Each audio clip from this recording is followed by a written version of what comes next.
Bonjour à toutes et à tous et bienvenue dans votre émission, bien maintenant on va dire hebdomadaire, émission du jeudi, figure mandréenne. Et aujourd'hui nous allons parler Provence, culture et musique avec mon invitée Sylvie Becchino-Baudoir.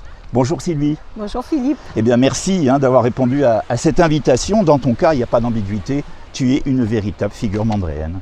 Oui, alors bon, pour revenir un petit peu sur cette polémique, figure mandréenne, c'est un grand honneur. C'est vrai que je suis mandréenne de souche, depuis 4 générations, mandréenne de cœur.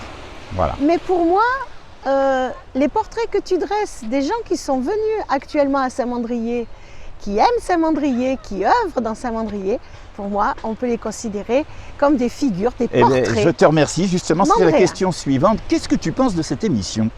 Ah ben, je l'aime beaucoup, tu sais que je te Faut regarder suis. nos amis là. Je la suis depuis le début, puisque avec ton premier invité qui était Ken Nicolas, qui est un ami. Eh oui, Ken, Voilà. qui a inauguré l'émission. Alors tu es née où Sylvie? Et puis surtout, quel métier as-tu exercé? Parce que bien sûr ici, beaucoup de gens te connaissent, mais les spectateurs de Figure Mandréenne ne savent pas forcément qui tu es. Ben alors je vais t'étonner, parce que je suis née à Paris, 15e. Coupé, coupé, ça fait comme le précédent, comme Polizzi. Voilà.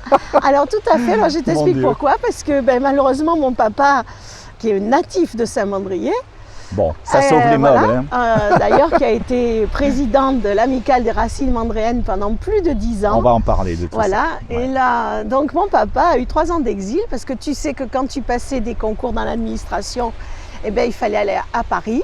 Et tout se joue là-haut, Voilà. qu'est-ce que tu veux. Ouais. Alors Et quel donc métier? je suis née à Paris, Ouais. mais je suis arrivée vraiment à 13 mois ici, donc Ouais, si tu veux, ça voilà, va, j'ai fait ça toutes va. mes classes à Saint-Mandrier. En parlant de ça, qu'est-ce que tu as fait comme métier? Je crois que tu étais dans l'enseignement. Oui, alors donc, si tu veux un peu connaître mon cursus, donc j'ai donc fait passer un baccalauréat D au lycée Bonaparte, puisque après Saint-Mandrier, je suis allée à Toulon, au lycée Bonaparte. Et ensuite, j'ai passé le concours. Tout d'abord, j'ai fait une première année de doc biologie, puisque c'est vrai que c'était la nature, tout ça, ça me plaisait beaucoup. Donc j'ai suivi cette formation et puis il s'est trouvé que j'avais toujours en moi cette petite graine La fibre de la fibre l'enseignement. d'enseignement, Voilà. puisque j'ai une grand-mère Voilà. qui était professeure et une maman qui a été aussi dans le domaine de la pédagogie. Et j'ai donc passé le concours de l'école normale. Ah. Je l'ai réussi. Et puis donc ça a été Tu parti. t'es retrouvé dans Voilà, l'enseignement. tout à fait. Alors comme beaucoup sur la presqu'île, tu as de nombreux cousins, on va dire. C'est comme beaucoup de personnes ici, c'est un monde vraiment bien à part. Et puis tu connais évidemment un grand nombre d'habitants. On va parler de ton implication maintenant dans la vie associative et culturelle au village. Alors surtout quand as-tu commencé à t'occuper des associations et par quoi tu as commencé? Alors déjà, donc toute petite, bien sûr, je m'impliquais dans la vie mandréenne, puisque que ce soit mon grand-père, mon père, qui a été donc aussi capitaine de l'équipe de foot de Saint-Mandrier. Oh là. Donc j'ai toujours fait partie. Bon, maman était très impliquée aussi dans la paroisse. Donc, Tu mon l'es d'ailleurs pro- encore. Mon Tu l'es professeur d'ailleurs de piano, Liliane Poletti, donc dirigeant à l'époque, faisant l'animation liturgique, organiste, et ensuite a repris la direction de la chorale après Marie-Made Colino. Donc, si tu veux, déjà, j'étais très impliquée dans la vie du Ouais, village, on va dans dire. la vie Voilà. du village. Mais Et surtout puis, quand parle-nous, je parce suis que tu sais revenue, qu'on est oui. tenu, on est Quand tenu. Alors, parce que je sais qu'il y a 1000 choses à dire. C'est une source inépuisable d'histoire, Sylvie Alors, quand Becchino-Baudoir. je suis revenue, Alors, justement, les que j'ai associations. terminé Ouais. mes études à l'école normale, et donc certaines associations, parce qu'en fait, il faut te dire, Philippe, que beaucoup d'associations à Saint-Mandrier ont été créées dans les années 80. C'est important et Voilà, intéressant pour c'est nos important. spectateurs. Et Ouais. donc, il y a une association notamment qui a été créée qui s'appelait l'Agora, qui était au départ un ciné-club.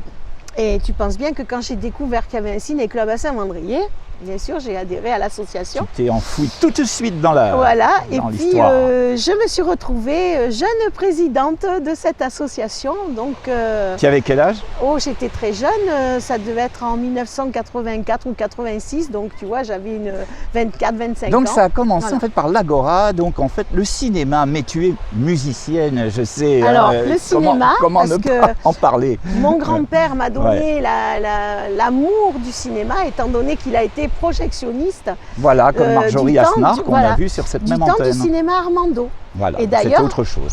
Ça, c'était sa grande fierté.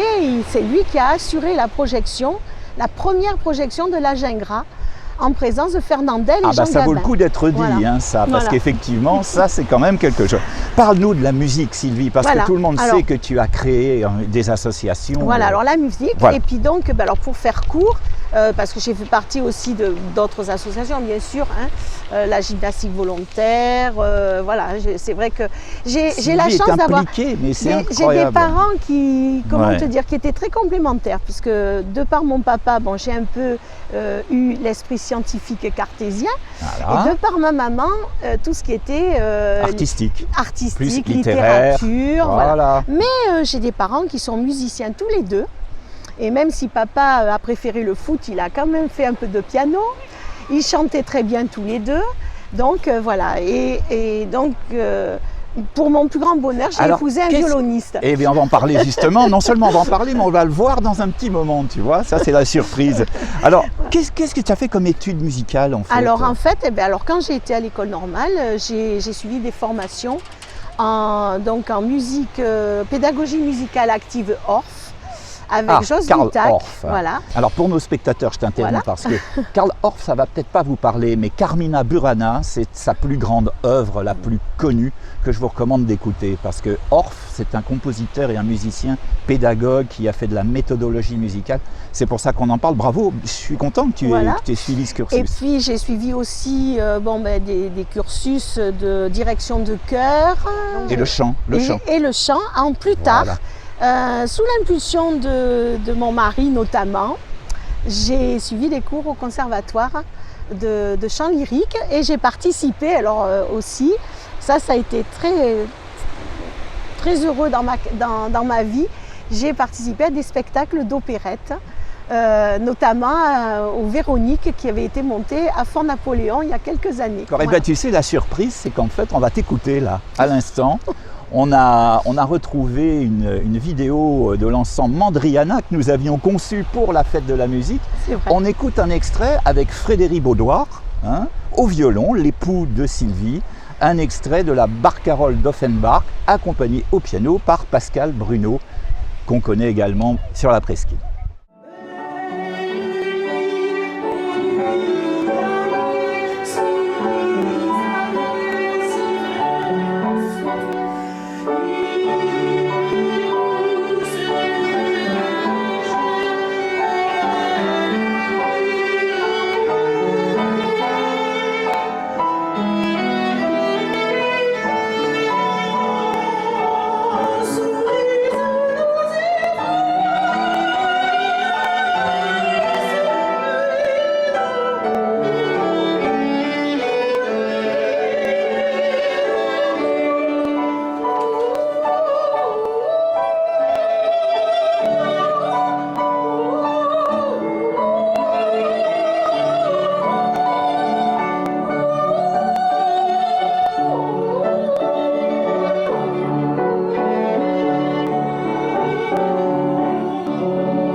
Voilà un très bel extrait de la Barcarolle, bravo, c'est quand même très appréciable d'avoir une personne aussi douée, je dirais, dans notre village. Tes racines provençales sont indéniables. Depuis quand parles-tu le provençal? Et puis qu'est-ce que tu peux nous dire en provençal? Regarde nos amis qui sont là. Alors, ça a commencé aussi à l'école normale. Parce que on en parle pas mal en ce moment, avec cette fameuse loi sur les langues régionales. Oui.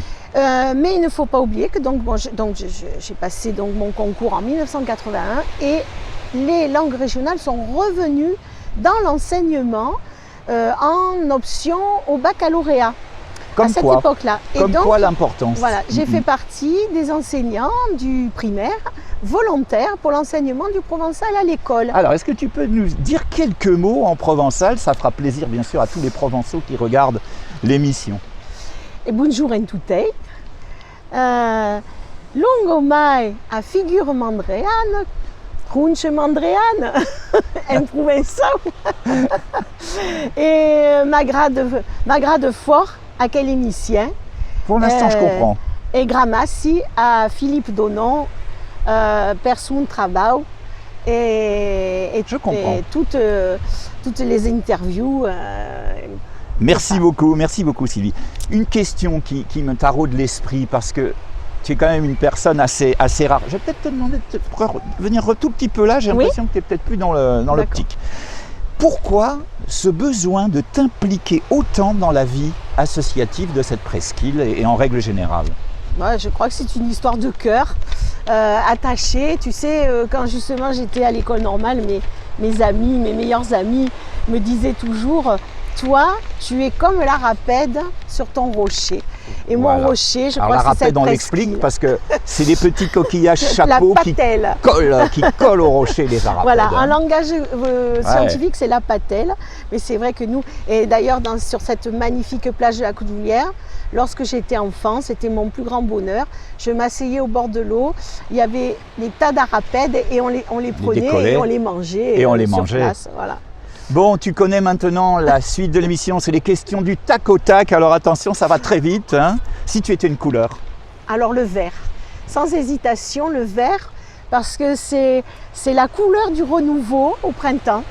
Les petites feuilles qui naissent, de l'herbe. Poétesse en plus. Voilà. Sylvie, hein. Et puis, c'est la couleur de l'espérance. Tout à fait. Et je crois qu'on a vraiment beaucoup besoin d'espérer à notre époque. En ce moment. Si tu étais un animal? Un dauphin. Un dauphin. Qui est-ce qui nous a dit ça l'autre jour? Il y en a un qui nous l'a dit, un dauphin. Et donc, le dauphin, oui, c'est mon animal fétiche. D'accord. Et j'espère qu'on va continuer à les protéger. Oh, il le parce faut. que Il bon, le faut. ils en ont besoin. Si tu étais un plat? Alors là, c'est plus compliqué parce que bon, est-ce que tu es gourmande? Je suis très gourmande, hein, tu le sais. On est deux. J'aime la cuisine authentique. Alors, pas forcément des plats compliqués, mais des plats, oui, authentiques, où on sent le goût des choses. Alors bon, bien sûr, si tu me prends par les sentiments, une bonne bouillabaisse, voilà, par exemple, le poisson, j'aime beaucoup le poisson. Tout à fait. Voilà. Et puis évidemment, la question, elle coule de source, si tu étais une musique, si tu étais une œuvre musicale. Alors, une œuvre musicale, alors je crois que peut-être ça pourrait être du Chopin, ça pourrait être du Debussy. Du romantique. Voilà, du romantique, une musique romantique. Je crois que finalement, c'est ce que je peux écouter tout le temps. Tu es très sensible. Hein. Voilà. Pour conclure, tu le sais, hein, ça passe très très vite. Les deux questions traditionnelles, qu'est-ce que tu aimes le plus dans la vie et qu'est-ce que tu détestes le plus dans la vie? Alors, ce que j'aime le plus, je crois que c'est ça, c'est l'authenticité, la fidélité dans les sentiments, pouvoir savoir que certaines personnes, je peux compter sur elles en toutes circonstances, que je peux rester des années sans les voir, et bien quand on se retrouve, c'est toujours la même chose. Comme si le temps n'avait pas passé. Voilà, exactement. C'est fantastique. Exactement. D'accord, est-ce que tu détestes le plus? Alors bien sûr, c'est l'hypocrisie, voilà, tous les sentiments qui nuisent aux autres, voilà. Ça, c'est vraiment la laideur dans les actes. Si tu as un message à faire passer à tous nos amis spectateurs, pas seulement les Mandréens, mais en règle générale à tous ceux qui nous regardent, je te laisse t'exprimer en face de cette caméra. Je crois que je dirais continuer à voir la beauté cachée, prendre soin des choses, prendre soin de notre planète, prendre soin de notre famille, prendre soin des petites choses de la vie et puis continuer à croire que peut-être un jour l'être humain va enfin comprendre que ce n'est pas un dieu et qu'il doit respecter ce qui lui a été donné, c'est-à-dire cette belle planète Terre. Ben, c'est un merveilleux message, ça ne m'étonne pas de toi, hein, un très beau message comme celui-là. Un grand merci Sylvie de t'être prêtée à cette interview. Et puis pour nous, eh bien, on se retrouve comme chaque semaine, chaque jeudi, sur cette même chaîne Figures Mandréenne. N'oubliez pas de vous abonner, d'activer la petite cloche pour ne rien rater des notifications. Et on vous dit à jeudi prochain. Merci Sylvie. Merci Philippe. Au revoir.